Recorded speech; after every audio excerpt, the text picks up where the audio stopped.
बिस्मिल्लाहिर्रहमानिर्रहीम। अस्सलाम वालेकुम नाज़रीन, आप यूट्यूब चैनल देख रहे हैं, मैं इमरान खान हूं। अमेरिका ने पाकिस्तान से भी इमरजेंसी के अलावा अपना बाकी सारा अमला उनके खानदानों समेत निकालना शुरू कर दिया, बल्कि अहकाम जारी कर दिए, निकल जाओ पाकिस्तान से भी।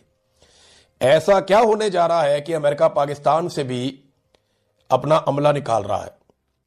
ये बात समझ में आने वाली नहीं है। पाकिस्तान में हालात तकरीबन नॉर्मलाइज हो गए हैं और अब कोई बहुत बड़े बड़े जलसे जुलूस भी नहीं हो रहे, और पाकिस्तान की गवर्नमेंट में, फौज में यह सलाहियत है कि अगर कोई जुलूस जाए अमेरिकन एम्बेसी की तरफ तो उनको रोक सकें। लेकिन फौरी तौर पे पाकिस्तान से लोगों को निकाल कर ले जाना, देखें ये मुजाहरे तो बांग्लादेश में भी हो रहे हैं, इंडिया में भी हो रहे हैं, बाकी जगह पे भी हो रहे हैं, लेकिन वहां से अमेरिका निकाल नहीं रहा अपने लोगों को। अमेरिका ने मिडिल ईस्ट से अपने लोगों को निकाला और पाकिस्तान से अपने लोगों को निकाल रहा है। ऐसा क्या करने जा रहा है पाकिस्तान या अमेरिका यहां पे, जिसकी वजह से उन्होंने पहले से ही अपने शहरियों को पाकिस्तान से निकालना शुरू कर दिया है, सिर्फ इमरजेंसी स्टाफ पाकिस्तान में छोड़ दिया है? इसका जवाब अभी हमारे पास नहीं है, लेकिन हो सकता है कि आने वाले दिनों में हमारे पास इसका जवाब हो। लेकिन एक चीज हुई है डोनाल्ड ट्रंप की इस हरकत से, देखिए पूरा का पूरा अमेरिका परेशान हो गया। अमेरिकन शहरी, अमेरिकन सियासतदान, अमेरिकन मीडिया, उनके एक्टिविस्ट, उनके दिफाई तजिया करो, सारे सर पकड़ के बैठे कि डोनाल्ड ट्रंप ने बगैर किसी प्लानिंग के इतनी बड़ी कार्रवाई डाल दी, अमेरिका के ऊपर अटैक कर दिया। लेकिन सेनेट ने फिर भी फायदा दिया डोनाल्ड ट्रंप को। वहां 100 वोटों की गिनती होती है, वहां यह कहा गया कि कांग्रेस से मंजूरी के बगैर डोनाल्ड ट्रंप जंग ना करे, यह करारदाद लाई गई, लेकिन इसको मुस्तरद कर दिया गया। 52 वोटों से डोनाल्ड ट्रंप को फायदा हुआ और उसकी बचत हो गई। लेकिन इसके बावजूद अमेरिका में डोनाल्ड ट्रंप की साख को बहुत नुकसान पहुंचा, वो उसको फेस सेविंग चाहिए। वो कैसे मिलेगी हम कुछ कह नहीं सकते, लेकिन 48 घंटों में आलमी स्टॉक मार्केट में 3200 अरब डॉलर का नुकसान हुआ है। 3200 अरब डॉलर्स। 1 अरब डॉलर के लिए हम मिन्नतें करते हैं लोगों की, यहां 3200 अरब डॉलर्स, 3.2 ट्रिलियन डॉलर्स का आलमी तरफ यह नुकसान हो गया स्टॉक में। सिर्फ अमेरिका के अंदर होने वाला नुकसान जो है वो सबसे ज्यादा है, 1.7 ट्रिलियन डॉलर्स, यानी 1700 अरब डॉलर्स का अमेरिका की स्टॉक मार्केट में नुकसान हुआ है 48 घंटों के अंदर। पूरी दुनिया हिलकर रहेगी इस लड़ाई से।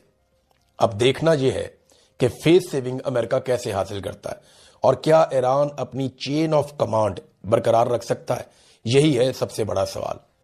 और इस पे उन्होंने एक रिपोर्ट भी जारी की है। फिर उन्होंने बताया कि बहरीन में सैटेलाइट कम्युनिकेशन टर्मिनल हिट हो गया है। इसकी उन्होंने वीडियोस भी दिखाई कि जनाब ये अमेरिकी हेलीकॉप्टर भी तबाह हो गए वहां पे एक जगह पे, इसी एक अड्डे के अंदर, और कम से कम 5 सैटेलाइट कम्युनिकेशन टर्मिनल अमेरिका के तबाह हो गए हैं। इसमें ना मैं आपको एक ऑडियो सुनाता हूं CNN की, ये जो डॉक्यूमेंट्री उन्होंने बनाई है, ये बड़ी इंटरेस्टिंग है। आप ये सुनेंगे, ये चंद सेकंड में आपको पता चलेगा कि एक्चुअली उनके साथ हुआ क्या है। ये सुनिए नाज़रीन।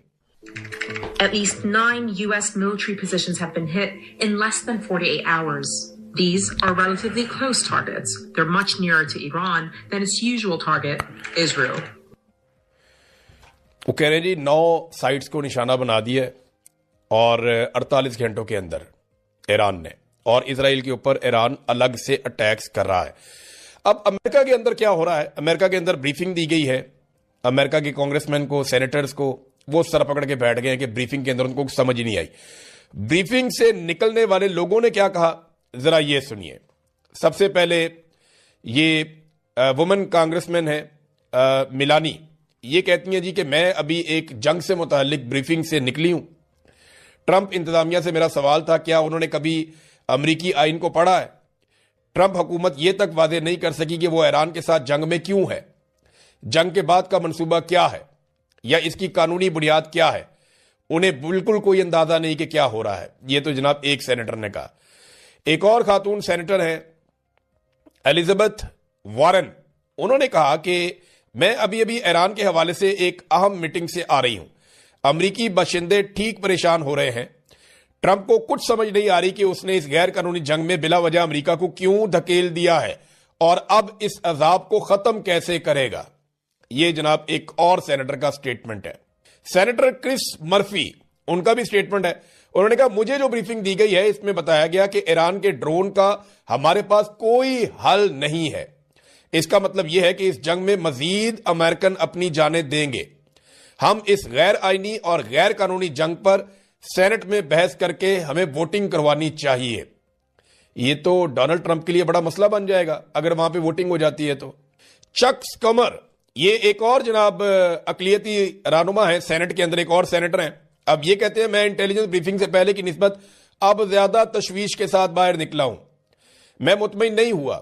अगर जंग के हक में मुकदमा मजबूत होता तो इसकी वजह एक जैसी और वादे होती, लेकिन यहां तो हर घंटे जंग का जवाब ही बदल रहा है। कभी रजीम चेंज, कभी जौहरी हथियार, कभी मिसाइल, कभी दिफा, कभी पेशगी हमला। आखिर असल वजह क्या है? जब जवाब बार बार तब्दील हो तो इसका मतलब है कि कोई वाज़ेह हिकमत अमली मौजूद नहीं है, यहां कोई हिकमत अमली नजर नहीं आ रही है। जनाब ये सूरत हाल है अमेरिका के अंदर और लगातार तनकीद हो रही है।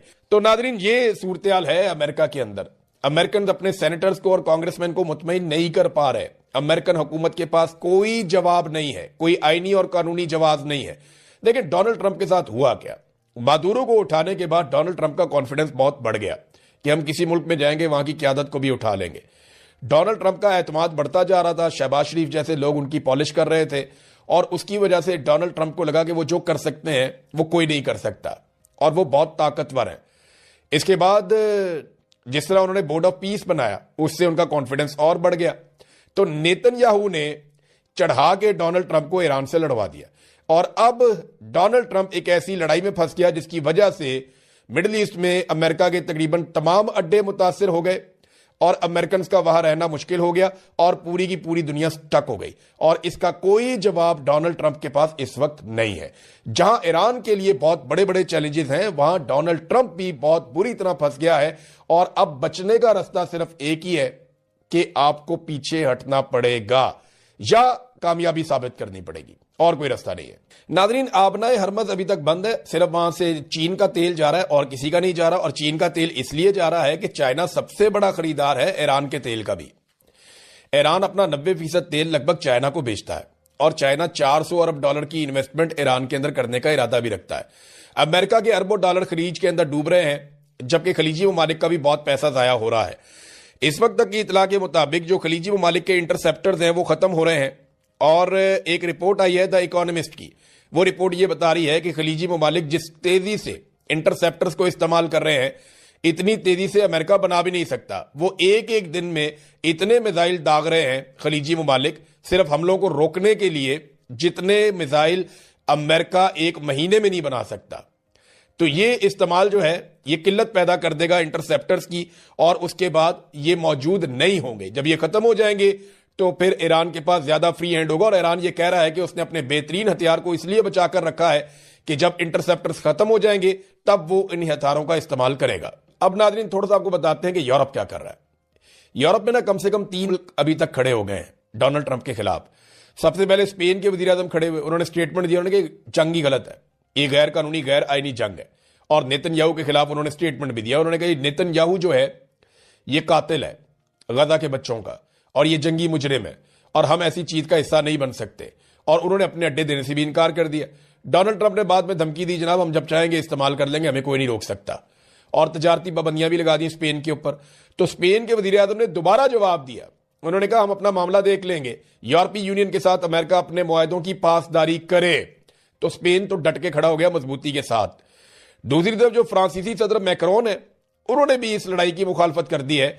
वो भी सामने आकर खड़े हो गए हैं कि जनाब ये लड़ाई ठीक नहीं हो रही और इस लड़ाई को कोई जवाब फराहम नहीं किया जा सकता। इसके अलावा सर्बिया के सदर ने भी कहा है कि ये जो इकदाम किए गए हैं इनसे दुनिया जहन्नुम बन जाएगी अगर होश के नाखून ना लिए गए तो ये कम से कम 3 लोग खड़े हो गए हैं और आहिस्ता आहिस्ता ऐसा लगता है कि यूरोप अमेरिका के इस एडवेंचर के खिलाफ खड़ा हो जाएगा। और नेतन्याहू ने अमेरिका को फंसा दिया एक दलदल के अंदर।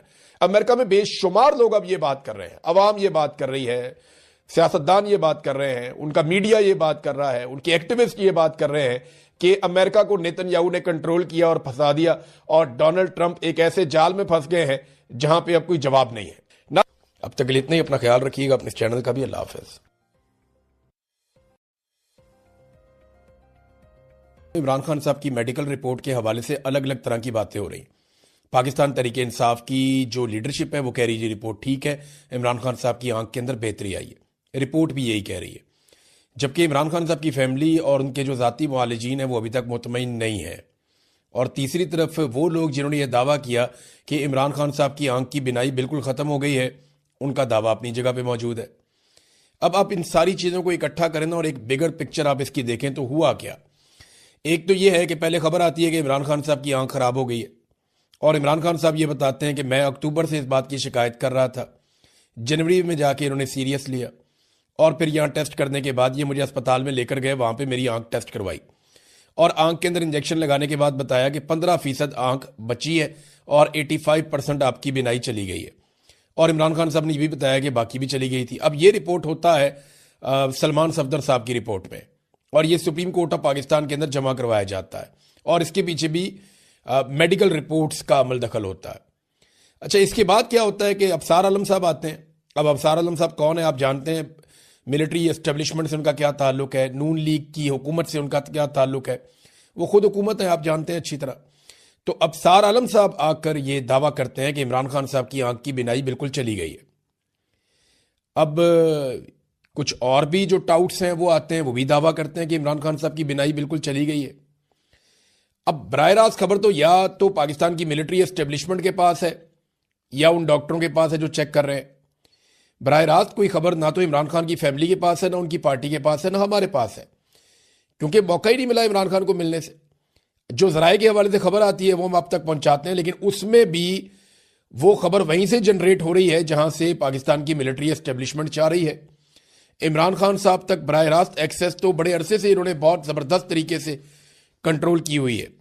अब जो ज़ाती मुआलिजीन है इमरान खान साहब के या उनकी जो फैमिली है, वो ये जो मौजूदा रिपोर्ट है इसके ऊपर मुतमईन नहीं है। इस रिपोर्ट में कुछ चीज़ों की कमी भी है। यानी मेरी एक एक्सपर्ट से बात हुई, वो यहाँ पे आई स्पेशलिस्ट हैं बरतानिया में, डॉक्टर कामरान आफ्ताब अहमद, FRCS भी हैं, और ये रेटिना स्पेशलिस्ट हैं जो बीमारी इमरान खान साहब को है। उन्होंने कोई नुक्ते उठाए, उन्होंने कहा जी रिपोर्ट अधूरी है। यानी इस रिपोर्ट में मरीज से मुतालिक 20% मालूमात भी नहीं है, बल्कि रिपोर्ट में ऐसी चीज़ें लिख देंगे। वो पॉलिटिकल लोगों से भी हमने मुशावरत की, उनको बुलाया, उनको बताया ये गैर ज़रूरी है, मेडिकल रिपोर्ट के अंदर ये चीज़ें नहीं होती। लेकिन यहाँ पे ये भी बताया गया कि जनाब वो बैरिस्टर गौर और अल्लामा राजा नासिर अब्बास साहब से भी हमने उनको भी बताया और डॉक्टर्स को भी बताया, तो ये चीज़ें गैर ज़रूरी हैं। ये मेडिकल रिपोर्ट के अंदर ये चीज़ें नहीं होती, प्रोफेशनल मेडिकल रिपोर्ट ये नहीं है। हाँ, ये बनाई गई है सुप्रीम कोर्ट ऑफ पाकिस्तान को मुतमईन करने के लिए, तो वो फिर रिपोर्ट उन्होंने ऐसी बनानी थी। बहरहाल जो डॉक्टर से मेरी बात हुई, उन्होंने 2-3 चीज़ें बताई। उन्होंने कहा एक तो ये रिपोर्ट ही मुकम्मल नहीं है, इसमें जो आई प्रेशर है उसका जिक्र ही नहीं है। जो ड्रॉप्स डाले जा रहे हैं वो आई प्रेशर को हैंडल करने के लिए, कंट्रोल करने के लिए डाले जाते हैं, लेकिन इस पूरी रिपोर्ट में कहीं पे आई प्रेशर का जो एक उनकी आंख के अंदर जो एक प्रेशर जनरेट हो जाता है उसका दबाव का कहीं पे कोई जिक्र नहीं है। ये 10 से 20 तक मैक्सिमम होना चाहिए, इससे ऊपर नहीं जाना चाहिए, तो इसके बारे में कोई तस्करा नहीं है। दूसरा, उन्होंने कहा कि जितनी नज़र एकदम ठीक हो गई है ये पॉसिबल नहीं है। वो कहते हैं जी मैंने अपने पूरे करियर में ऐसा कोई केस नहीं देखा। वो ये कहते हैं कि अगर पहले 85% आंख खराब होने का दावा किया गया और बाद में ये दावा किया गया कि 70-80%, कुछ लोग 95% कह रहे हैं कि आंख ठीक हो गई है, तो ये दोनों दावे आपस में मैच ही नहीं करते। ये ह्यूमनली और साइंटिफिकली वो कह रहे हैं जी पॉसिबल नहीं है। मामला या तो पहले वाली रिपोर्ट इनकी झूठी है और गलत है, या ये वाली जो रिपोर्ट अब आई है ये झूठी है या गलत है। ये बात जो है वो डॉक्टर्स का कहना है। इमरान खान साहब की फैमिली और उनके जो जाती मुआलिजीन है वो तो मुतमईन नहीं है। सलमान अकरम राजा साहब ये कहते हैं कि डॉक्टर कुरैशी जो गए थे वो हमारी रिकमेंडेशन के ऊपर गए थे, पाकिस्तान तहरीक इंसाफ की, और डॉक्टर कुरैशी भी यही क्लेम कर रहे हैं कि अब इमरान खान साहब की आंख के अंदर बेहतरी आई है और मजीद बेहतरी भी आ सकती है। तो ये तो बड़ी अच्छी बात है। देखिए, अगर इमरान खान साहब की आंखें ठीक हो रही हैं और उनकी आंख के अंदर जो बिनाई का मसला है वो सॉल्व हो रहा है, तो इससे ज़्यादा बेहतर बात कोई हो नहीं सकती। मैंने लोगों को बड़ा इस्तराब में देखा, बेशुमार लोगों ने मैसेजेस किए, नौजवान मैसेजेस करके कह रहे थे कि हम अपनी आंख देना चाहते हैं इमरान खान साहब को, डोनेट करना चाहते हैं। हालांकि इसमें डोनेशन नहीं हो सकती इस बीमारी में, लेकिन नौजवान ये कह रहे थे।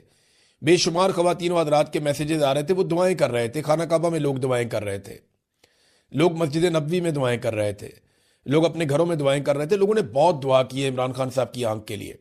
अल्लाह रब्बुल इज़्ज़त दुआओं का सुनने वाला है। लेकिन जो डॉक्टर मेरी बात हुई जिनसे, वो कहते हैं जी ऐसे नहीं है। अफसार आलम साहब ने देखे, वो एक तरफ वो ये कह रहे थे कि आंख खत्म हो गई है, और भी बहुत सारे लोग ये इस तरह की बातें कर रहे थे, बहुत वसूख से ये बात कर रहे थे। अब सवाल ये पैदा होता है कि ये जो लोग ये बातें कर रहे थे, क्या ये अफरा तफरी फैलाना चाहते थे? तो फिर तो अब सारा आलम साहब पे मुकदमा दर्ज होना चाहिए कि जनाब आपने बिनाई खत्म कर दी, हालांकि ऐसी कोई सच्ची खबर मौजूद नहीं थी। ये उन्होंने ही कहा ना, और उन्होंने कहा कि बड़े बावसूख जराए से मैं कह रहा हूं। अब नवाज शरीफ के ये आदमी है, खास आदमी है, और एस्टेब्लिशमेंट दिन का जो ताल्लुक है वो सारी दुनिया अच्छी तरह जानती है। इमरान खान साहब की फैमिली आज के दिन में एक मौक़िफ़ देगी और वो पॉइंट ऑफ व्यू अपना सामने रखेगी कि इमरान खान साहब की आंख की सेहत के बारे में उनका क्या कहना है और उनका मुतालबा क्या है। अभी तक जो पार्टी मुतालबा कर रही है, बाकी लोग कर रहे हैं कि फैमिली की मौजूदगी में जो ज़ाती मुआलजीन है उनकी मौजूदगी में कोई टेस्ट किए जाएं और इमरान खान साहब के हवाले से उनको आज़ादाना टेस्ट करने दिए जाएं ताकि कंफर्मेशन हो जाए कि इमरान खान साहब की सेहत कैसी है। बहरहाल अब क्योंकि पूरा निज़ाम हुकूमत कंट्रोल कर रही है तो हुकूमत ही जानती है, लेकिन एक बात तो कंफर्म हो गई है कि इमरान खान साहब की आंख खराब जरूर हुई थी, और ये बात भी कंफर्म हो गई है कि ये जो आंख खराब हुई है ये हुकूमत और पाकिस्तान की मिलिट्री एस्टेब्लिशमेंट की मिली भगत से खराब हुई है। अब ये इन्होंने जानबूझकर बदनीयती से खराब की है या इनकी नाअहली है, ये समझ नहीं पाए। ये चीजें तो इंक्वायरी हो तो पता चलेगा, लेकिन इंक्वायरी पाकिस्तान में अब कौन करेगा? यानी आसिम मुनीर साहब इमरान खान साहब को कंट्रोल करते हैं तो उनकी इंक्वायरी कौन करेगा या कौन चेक करेगा? मिलिट्री एस्टेब्लिशमेंट का आपको पता है पाकिस्तान में तोती बोलता है, ताकत उनके पास है। आज तो ये किसी को जवाबदेह है ही नहीं। दूसरी जानब जो पाकिस्तान तहरीक इंसाफ का एहतजाज चल रहा है वहां पे कुछ तादाद लोगों की बड़ी है स्वाबी में, कुछ और जगहों पे लोग एहतजाज करते हैं फिर चले जाते हैं, सड़क बंद करते हैं फिर खोल देते हैं, तो मुख्तलिफ जगह पे अलग अलग तरह का एहतजाज चल रहा है। पार्लियामेंट के बाहर से जो बंदे गिरफ्तार किए गए थे पाकिस्तान तहरीक इंसाफ के, उनमें 2 MNAs और 4 MPs के ऊपर मुकदमा दर्ज किया गया है, और जो मुकदमात उन पे दर्ज किए गए हैं जरा उनकी नौयत आप चेक करें। जो MNAs हैं और MPs हैं उनके पास इक़दाम कत्ल के, दहशतगर्दी के और पुलिस एहलकारों पर फायरिंग के, यानी रेड जोन में फायरिंग हो गई, किसी को पता ही नहीं चला, हंगामा आराई, पुलिस एहलकारों पर फायरिंग, असला छीन लिया, संगीन नतायज की धमकियां, इक़दाम कत्ल, दहशतगर्दी। ओ भाई ये कौन से वाकयात हो गए इस्लामाबाद में जिसका किसी को पता ही नहीं चला? रेड जोन के अंदर फायरिंग हो जाती है और किसी को पता ही नहीं चलता। ऐसे बेवकूफ हैं, मुकदमा बनाते हुए भी नहीं सोचते, वो बनी बनाई तहरीरें पड़ी हैं, पकड़ के बंदों के नाम डाल देते हैं। अब उसके अंदर जो MNA शफकत ऐवान है, पता चला जी वो भी इसके अंदर है, MNA उमर असलम वो भी इसके अंदर है, और कुछ MPs हैं जिनमें रिफत शाह, सरफराज डोगर, मलक असद और तैयब राशिद, ये 6 लोग गिरफ्तार हुए पाकिस्तान तहरीक इंसाफ के। इनके ऊपर जनाब मुकदमात डाल दिए गए हैं। अब नाज़रीन पाकिस्तान तहरीक इंसाफ की ना एक बड़ी अजीब सिचुएशन बन गई है। एक तो देखें वो एहतजाज कर रहे हैं, वो एहतजाज जिस तरह का कर रहे हैं वो एहतजाज